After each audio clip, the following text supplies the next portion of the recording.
Donc 2 jours avant, elle reçoit ça, elle reçoit ses codes, elle reçoit, pour les gens qui sont sur Booking et sur Abritel, 10 jours avant, il y a un message qui va partir qui va leur demander la caution. Ouais. La caution, moi, comme je te disais tout à l'heure, j'utilise Sweekly, qui est une société, une start-up qui est basée à Lyon, qui gère les cautions pour les Airbnb, pour les locations de voitures et tout ça. 10 jours avant, la personne reçoit son lien de caution, elle valide son lien de caution, elle met ses informations. Et comme je te disais, il n'y a pas d'empreinte bancaire. C'est-à-dire que le montant, quand elle va valider, ça va être écrit montant prélevé 0 €.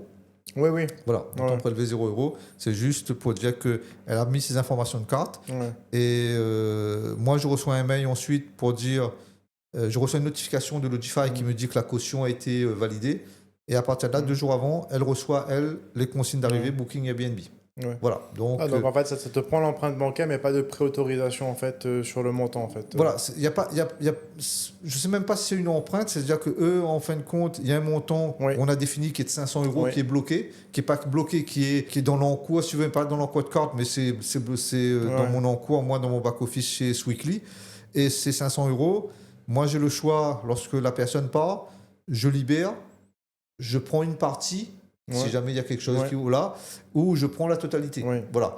C'est ça. En fait, en gros, là-dessus, ils prennent une empreinte, mais il n'y a pas de préautorisation d'un montant bloqué. Il n'y a pas de préautorisation d'un montant bloqué pour que la personne... Ça enlève un frein déjà. Ça enlève un frein parce que la personne dit, je viens, je paye déjà le séjour, je vais mettre encore 500 € d'empreinte bancaire.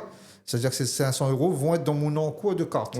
Même si ce n'est pas débité, mais ça rentre dans mon encours de carte. Ça me bloque quand même les 500 €. C'est-à-dire que si quelqu'un a un encours, je une bêtise, moi, il a 3000 encours de carte sur sa carte, il a déjà fait 2500 € d'achat, il a bloqué 500 € d'empreinte. S'il passe chez un commerçant, on va lui dire que, on va lui dire que son plafond est atteint. Donc, voilà, donc c'est une solution.